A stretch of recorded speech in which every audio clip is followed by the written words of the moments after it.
Our guest today is Secretary of the Illinois Department of Human Services. She has served in this position for 6 months. Our guest today leads the mission to strengthen Illinois by building up lives and community through an integrated network of mental health, substance abuse prevention and recovery, rehabilitation, developmental disabilities, and family community services.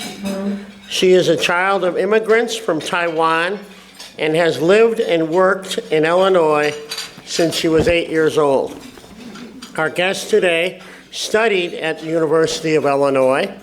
She is the proud mother of 2 teenage sons, Paul and Benjamin.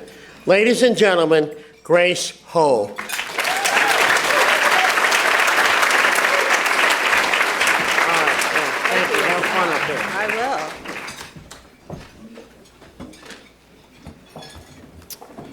Good afternoon, everyone.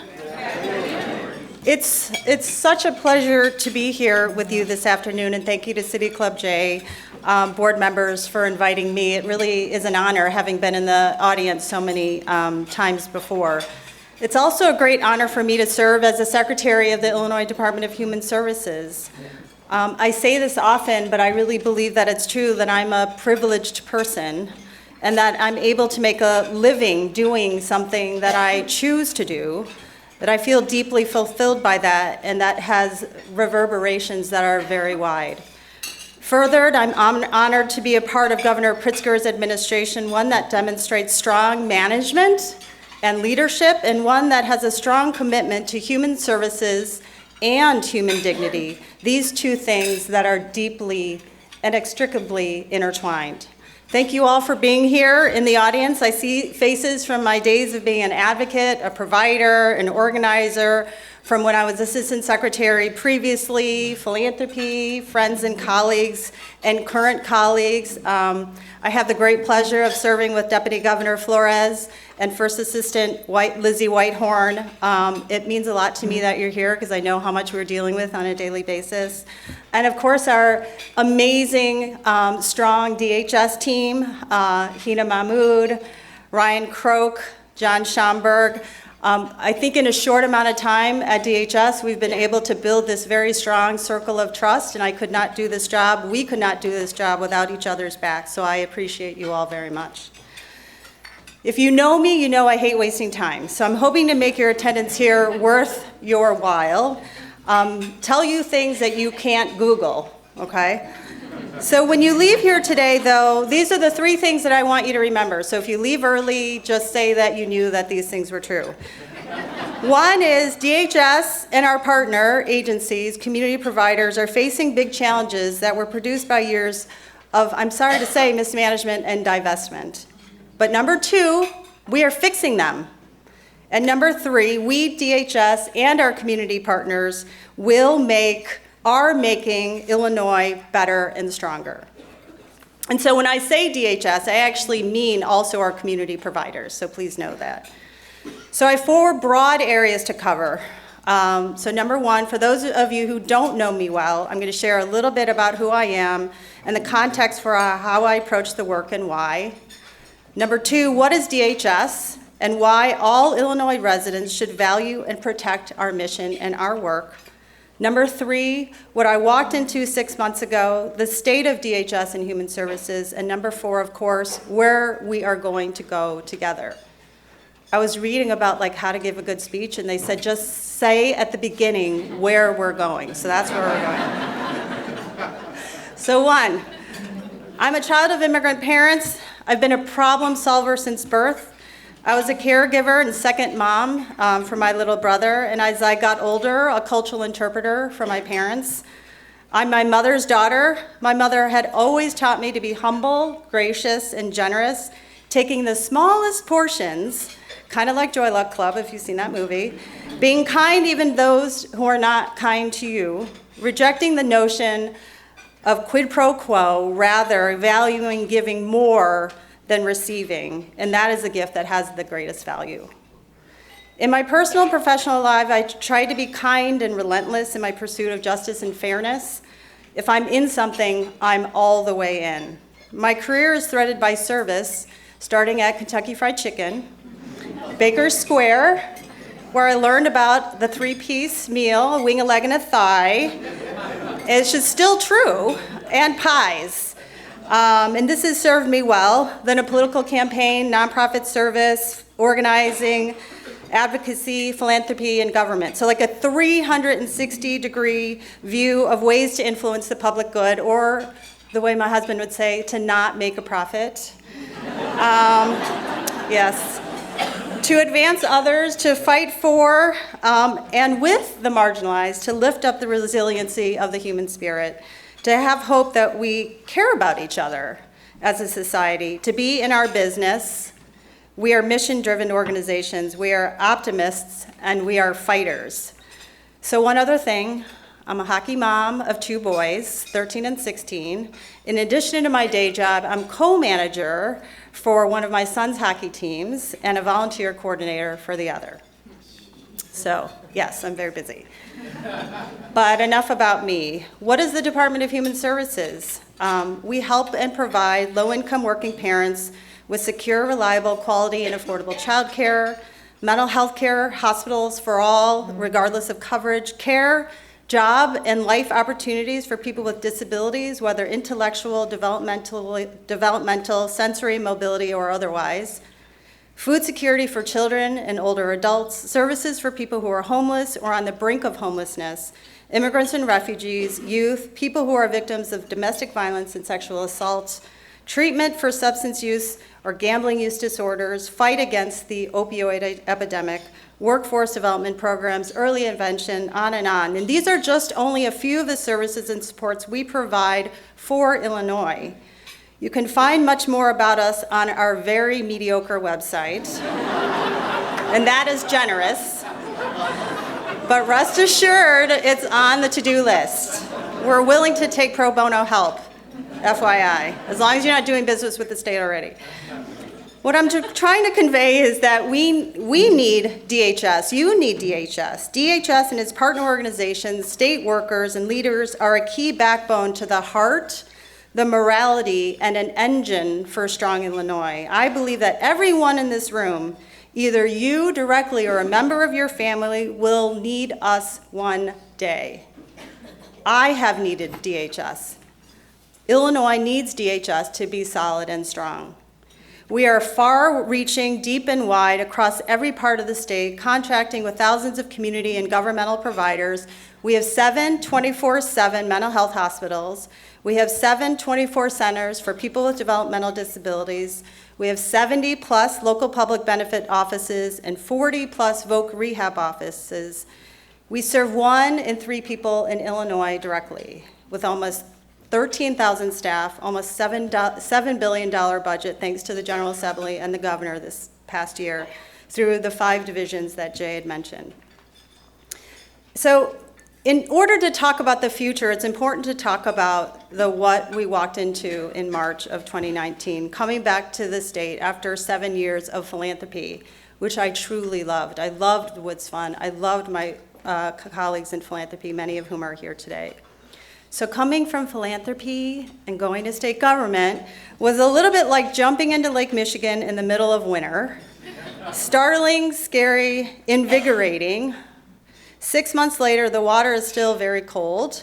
It's warmed up a little, but mostly I've become acclimated to the water, and because I've been building a solid, strongly motivated, diverse team to share in this great responsibility. So a sample of my first days were this, and stay with me because it's a little wonky. We're working with Healthcare and Family Services on a federal corrective action plan for a Medicaid backlog that was as high as 120,000 people who were waiting to know whether they received Medicaid over 45 days. Can you imagine waiting to know for months only if you had health insurance? Responding to the Food and Nutrition Services Administration due to our lack of timeliness in processing SNAP, also known as food stamps. I walked right into a Legislative Audit Commission hearing that highlighted a plethora of the audit findings that we've had. We were in various degrees of non-compliance with 3 consent decrees. We had management vacancies all over the agency, and a dramatic hollowing out of the Child Care Assistance Program, with only about a third of the families actually using the service that we have, and underfunding of our community providers, et cetera. Again, the list goes on and on. We don't have time to review all that is needed to be fixed. But I do want you to have a little bit of the flavor of the state, because it's important to know the context from which we're building on.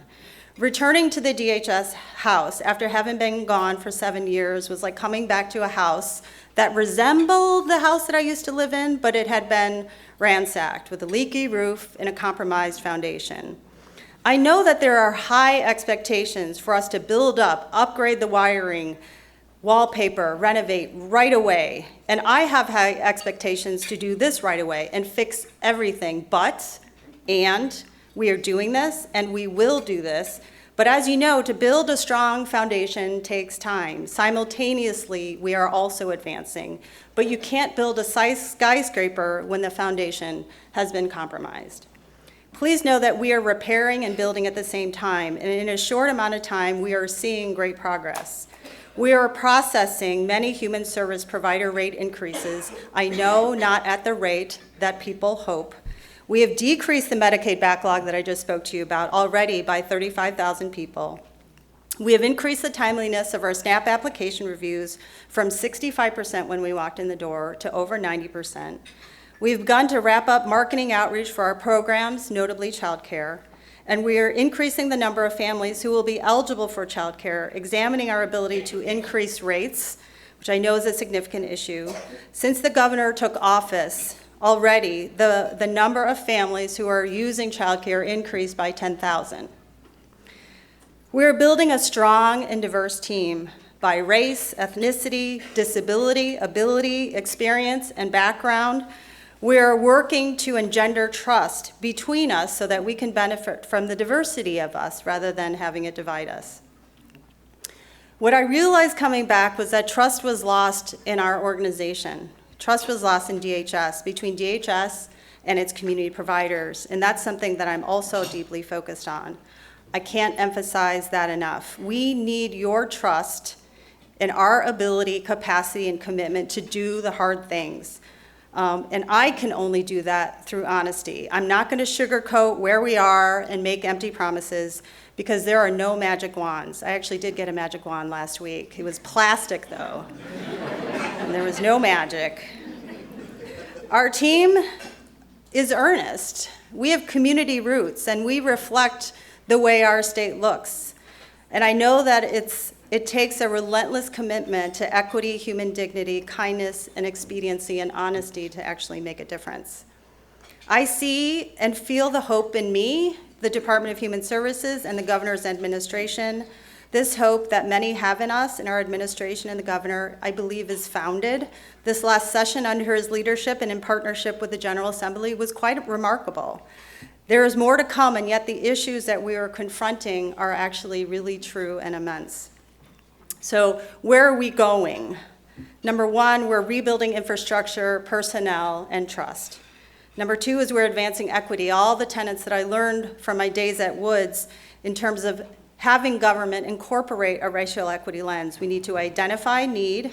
We need to design and implement programs in a way that incorporates racial equity, geographic equity, equity as it relates to citizenship status, et cetera. Number three, we need to advocate for those we serve. We are also a voice, internally and externally. For example, the Department of Human Services, we just over the past 6 months have lodged complaints and comments against federal public charge changes that will drive immigrants to disenroll from public benefits here in Illinois. We had 2 meetings with the Trump administration to convey our concerns about these rule changes. Due to the chilling effect of these federal public charge rule changes, we expect that about 144,000 Illinoisans will disenroll from benefits for fear that it could jeopardize the immigration status of a loved one. This is an unjust choice to force upon Illinois immigrants. We also oppose the rule because of the additional costs and administrative burden it creates on us and community-based health and human service providers, and because of the huge economic impact that will result from widespread disenrollment. So it impacts lives, but it's also a cost to the state.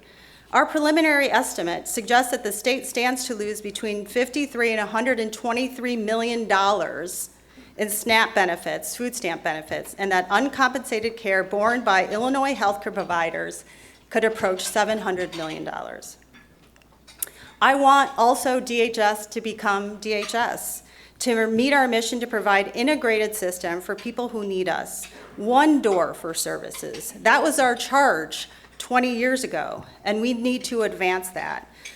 What I found, and what many of you know, is that the more categories that you fill, if you're poor, if you're low income, if you're limited English speaking, if you have disability challenges, there are more and more doors that you have to knock on in order to meet your needs. So efficiency, streamlining processes, digitizing and using technologies. We are still very, very, very, very, very, very paper heavy. So what I actually just learned this morning is we have had the technology to implement digital electronic signatures. We had the technology. We were not using the technology. So we are advancing the directive with John Schaumburg's help in order to actually take advantage of digital signatures. I know, that's so boring, but it's actually really exciting for us. Got to take them where they are. With our strong management and tenacity, we will identify and build additional efficiencies like electronic medical records. No, we do not have electronic medical records, and yes, we have 7 hospitals. We're going to do better. Number 6 is partnership.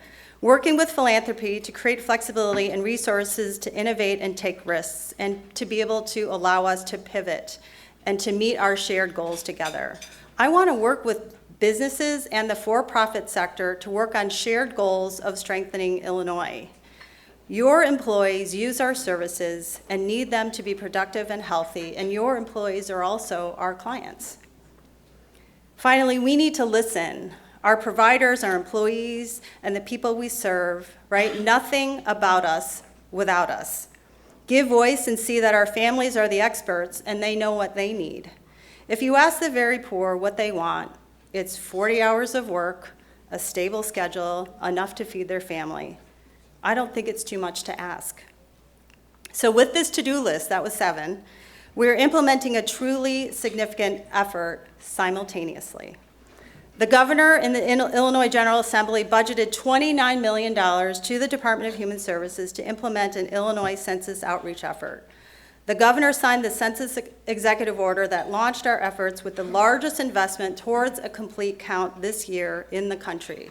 So DHS, in partnership with the governor's office and a bipartisan advisory group and our sister agencies, have begun the implementation. The call for the regional partners across the state just closed on Friday, and we are pleased with the demonstrated interest. I cannot tell you who they are, though.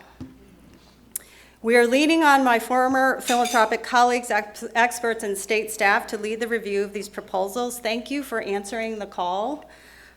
And we want to ensure that the review panel reflects the diversity of our state and the hard-to-count communities. I'm also happy to announce the names of the governor's 2 appointed co-directors of the Illinois Census Office, Marshanta Wilkerson and Oswaldo Alvarez, a graduate of Philanthropy University.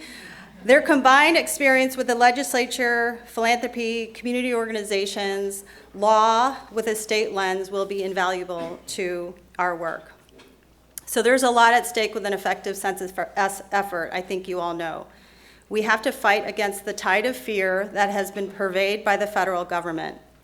We want to work with trusted organizations to make this happen. In 2015 alone, Illinois received over $19 billion from the federal government, which is about $1,500 per person. So even a 1% undercount would result in the state losing $19 million per year per decade. Per decade with a total loss of $195 million. That's just 1%. So we need all of you. Please stay engaged with us. at www.census.illinois.gov. Excuse me. So before I close, I want to talk about Marka Bristow. As many of you know, Marka, the founder and longtime president and CEO of Access Living of Metropolitan Chicago, recently passed away on September 8th. She was a warrior and a trailblazer for people with disabilities. She was a friend and an advisor. Like many in this room, I mourn for Marka's passing, but I draw comfort from the blueprint for a more accessible society she shared with all of us. Here in Chicago and literally around the world, advocates know Marka worked every day of her adult life to ensure justice for all.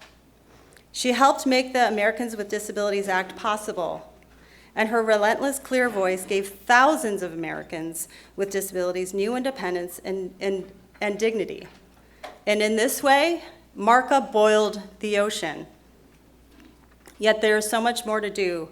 We have to do more, and we have to do better, much better, by people with disabilities. Put simply, families wait too long for services they deserve, whether it's voc rehab, developmental disabilities, assistive technology, independent living, housing transitions. Thousands of people are on waiting lists and have asked to navigate an impossible complex system to achieve basic dignity, reasonable accommodations, and the support we would all want for ourselves and for our loved ones if they should ever need them. And yet, I remain optimistic and exhilarated about the Illinois Department of Human Services because we have so many tools and resources that allow us to do something about it, to make new accessible housing options possible, to support basic transportation and educational accommodations, to support fair and meaningful work opportunities for people with disabilities. Marka Bristow challenged me and guided me and so many others to make our state better, to remember our people with disability who are neighbors and loved ones, and along with my colleagues and Governor Pritzker's unwavering support, I can and I will. For Marka and the millions she spent her life calling upon all of us to put at the center and never at the margins of our work. I saw her just a couple weeks before she passed. We were together at a community meeting that was focused on the Olmstead consent decrees that she helped initiate that required the state to transform our human services system to prioritize community living over institutional settings. As with many things, the state has been in non-compliance for the past several years, and when I came into this role, I had the goal of working to guide us to a better path. At this meeting, we were able to find a quiet moment alone where she shared with me that she only had a short time to live. She said that she was not scared. She said that as a person with disability, and this is something that will stay with me, that as a person who's lived with disability almost all her life, the notion of health for her was always very precarious. She was curious about what was to come, and her courage astounded me at that moment and continues to astound me. So the courage of so many human services warriors has enabled our system to continue to advance despite turbulent years. We know that publicly funded human services is important to a civilized society and advances equity where injustice lies. That is the hope, that is the hypothesis, and I think that is the fact. Human services benefits all residents of a society and signals the moral imperative of a society. And with that, please know that 1, DHS is indeed facing big challenges. Number 2, we are fixing them. And number 3, we are and will make the state better. Thank you.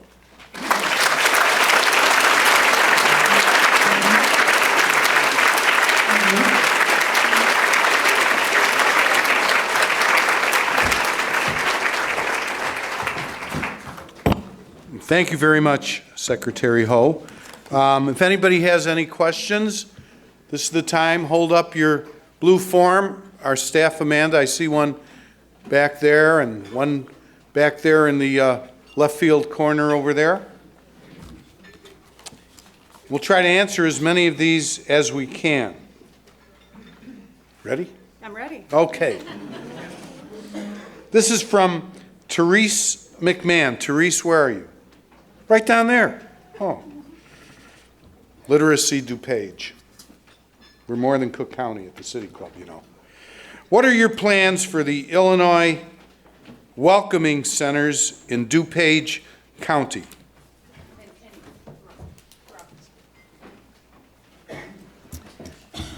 Thank you, Therese. So as many of you may know, when I was Assistant Secretary for programs at DHS, I worked closely with the Governor's Office as well as the Illinois Coalition for Immigrant and Refugee Rights, actually to create the first New Americans executive order in the country that would signal as well as provide policies and practice so that immigrants and refugees we might take advantage of the strengths that they have for the state. And so there are two pieces of the Welcoming Center that I'm going to answer. One is at the State Department of Human Services, we're actually rebuilding the office of the Welcoming Center and having it work very closely in tandem with the Bureau for Refugee and Immigrant Services. At another level, I know that there was a piece of legislation that was advanced that would create the Welcoming Center leadership in the Governor's Office. And since Sol and Lizzie and I have been talking about how to advance that work in a complementary way with the work at the department. Okay, just going through some of these questions. We have some really good questions here. Okay, this is from Kirsten Charnosky. Kirsten, where are you? You're here? Oh, right over there. Great. Okay. She even prints so I can read this question. That's very good. With the Erie Neighborhood House, you spoke to the advocacy DHS is doing to push back against the Trump administration. Now, USCIS is no longer funding community organizations that do not use E-Verify.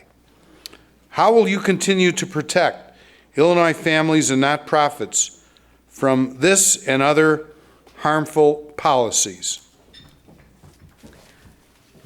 Thank you. That's a good question. So beyond advocacy and communication with the federal government, the Department of Human Services also made additional grants to our strong set of immigrant and refugee providers through the Welcoming Center grants, as well as the IFRP, Illinois IF.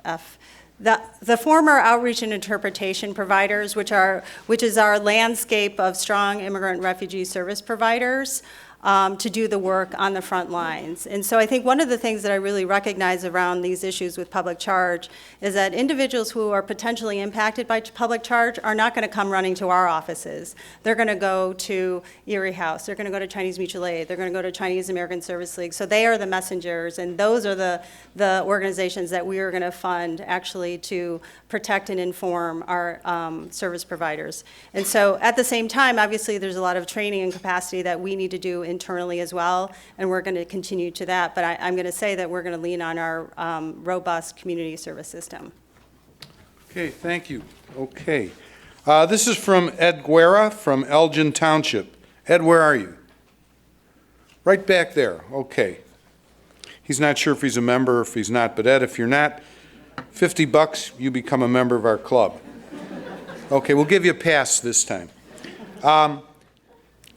Secretary, he'd like to know, what is your stance regarding possible privatization of administrative duties within DHS? Privatization of administrative duties. It's a really broad question, so maybe we can talk more about this afterwards. I guess it depends on what, your definition of privatization. So I would say over the course of many years, I think many of us know, we rely on community providers to provide a lot of the community care. So some may call that privatization, some may call that partnership. As it relates to administration, I would say that I think it's important to have a really strong, full-time, permanent state staff providing the functions of the state. And that is something that we are building and trying to advance. At the same time, for all the reasons that I shared with you, we are a little bit challenged in our ability to provide the administrative support and backbone that the state needs. And so for a period of time, we are gonna try to rely on, I guess, private partners to help us get back on our feet. I think at the end of the day, it's a partnership. So, I never talk in extremes. That was actually an extreme statement. I try not to speak in extremes. So I never say never about this, and I never say never about that. For me, I'm just trying to, in a very short amount of time, make the changes that everybody's expecting and actually that everybody needs. Okay, thank you. Good question, great answer. Thank you. This is from Christine Park. Christine, where are you? Back there. She'd like to know, what should we be doing in health professions education to move the needle in our state's healthcare?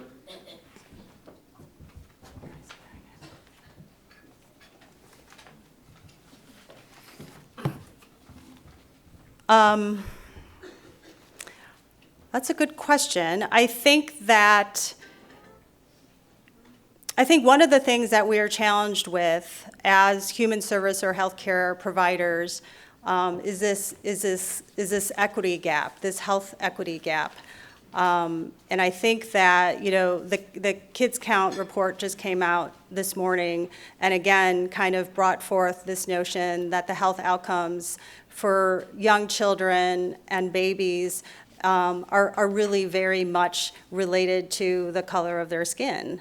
And so I would say that if we are truly going to kind of attack that and eliminate it, that the healthcare profession potentially, and this is something that I'm kind of going out on a limb on, needs to really focus on equity and what that means from a frontline service delivery system. And obviously, there needs to be a 360-degree view in support of that as well. So I hope that was helpful. Okay, thank you, Christine, for that question. This is from Ramona Burris. She's not with us. This came in via the internet. What's the decision behind cutting SNAP benefits for male recipients, especially in the current times of dealing with food insecurity?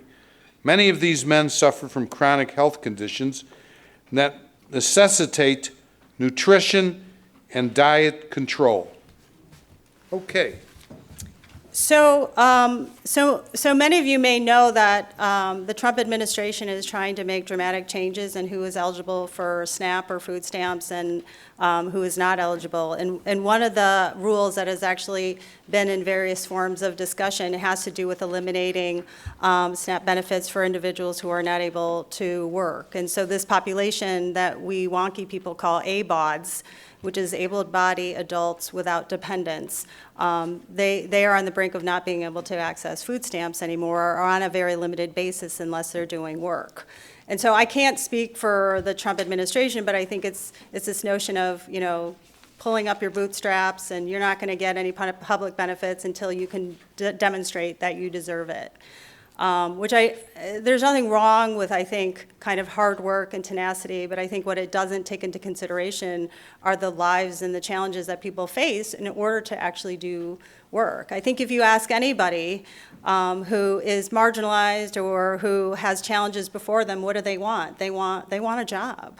And so I think we are the Department of Human Services. We want to provide them with the tools and the resources they need in order to become self-sufficient. The SNAP benefits is not a reason not to work. If any of you have ever taken the SNAP challenge, which is just to live on SNAP, you'll know that you'll be having a lot of ramen noodles and macaroni and cheese. So that is not kind of the reason why people continue to live in poverty. So I would say, that's what I would say.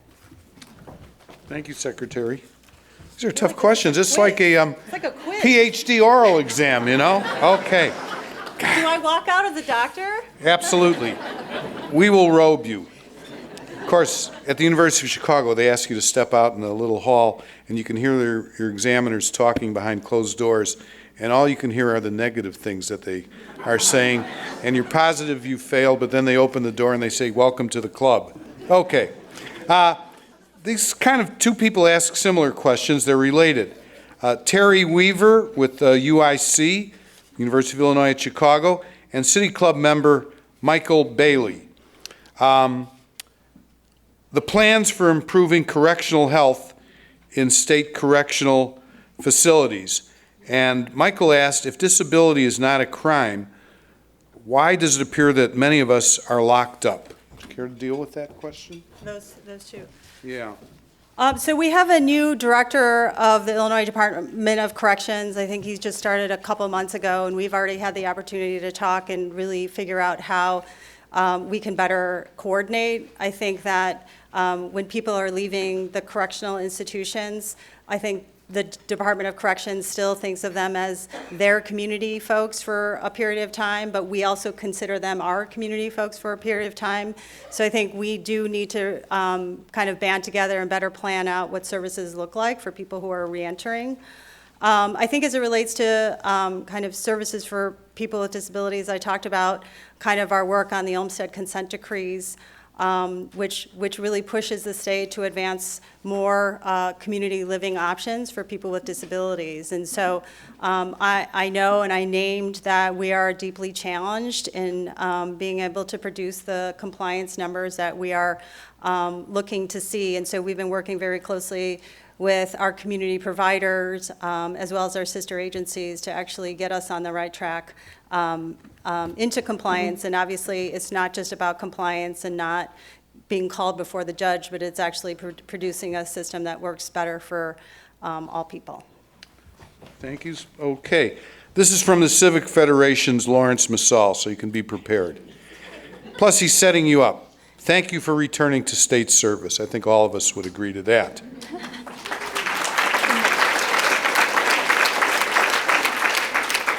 How will the parents of children with special needs or mental health services be able to tell that there is a long-term commitment to the services they need in Illinois, but seem easier to secure in Michigan, Iowa, and other states?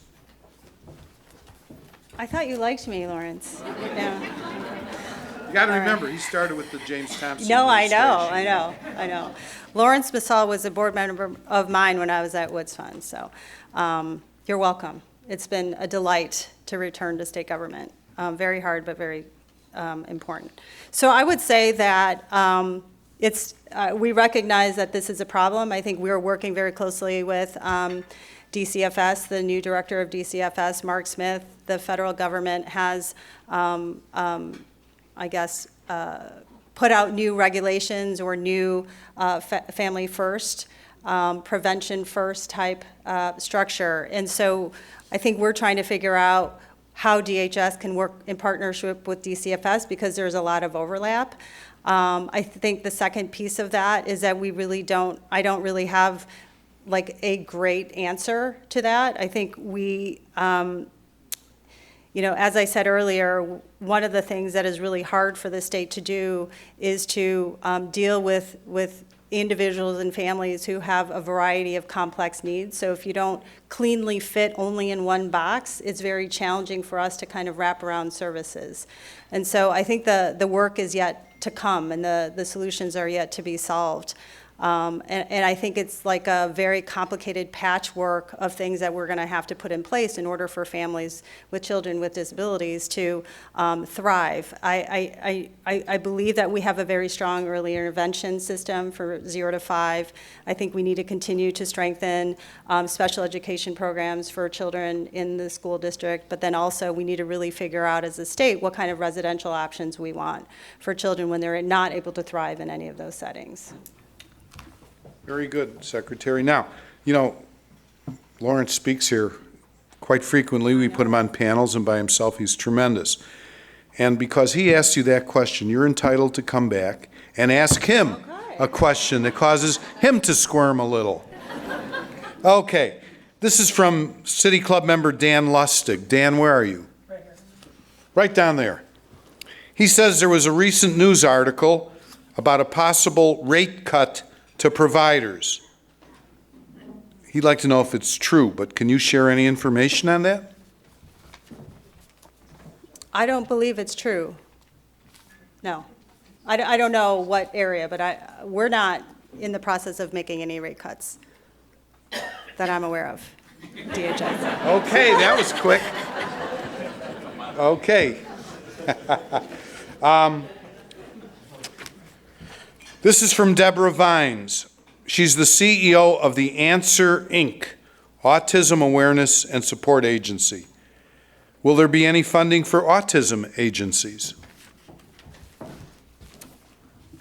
So it's not I'm sorry, I don't have a yes or no answer. I do know that we've been working over the past summer to really develop a better response to services for children, I think in particular with autism.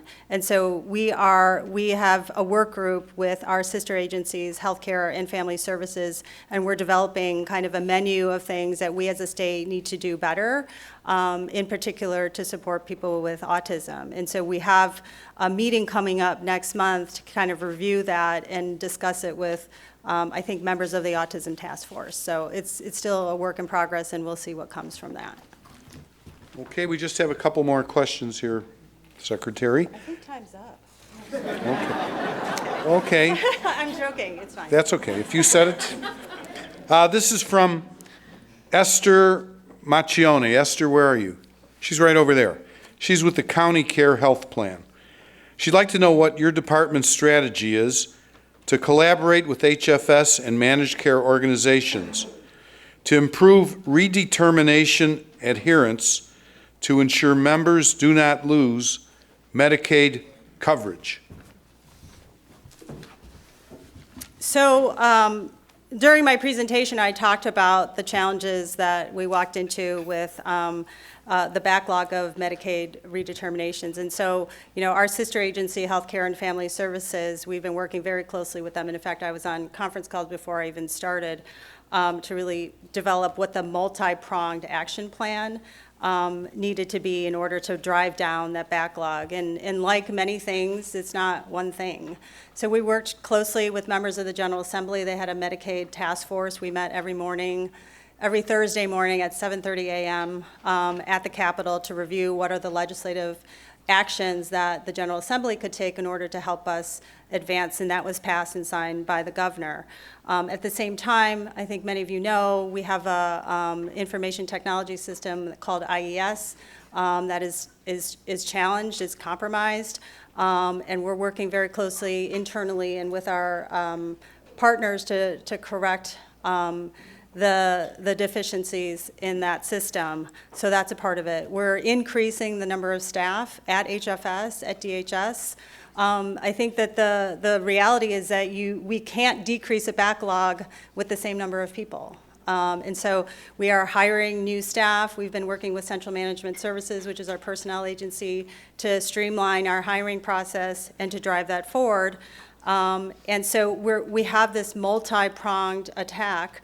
And I think some of the things that we've been able to do right away, like manage the caseload better on the back end, is the reason why we've been able to see dramatic decreases on the back end. So I would say that management actually works. Management helps kind of drive efficiencies and solve problems, but that's not it. I think when you have a complex system like this, you also need technology to work, you need laws to change and policies to change. So we need to do all of that to actually begin to get down to zero.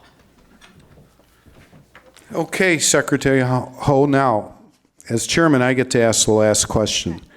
You said that you have two teenagers who are into hockey and that you're like a volunteer coach and the assistant coach or something. So, it's obviously you follow hockey. Is there any possibility that the Chicago Blackhawks will make the playoffs this year? So I don't actually follow professional hockey. So yes, absolutely, there's a chance. That was the right answer.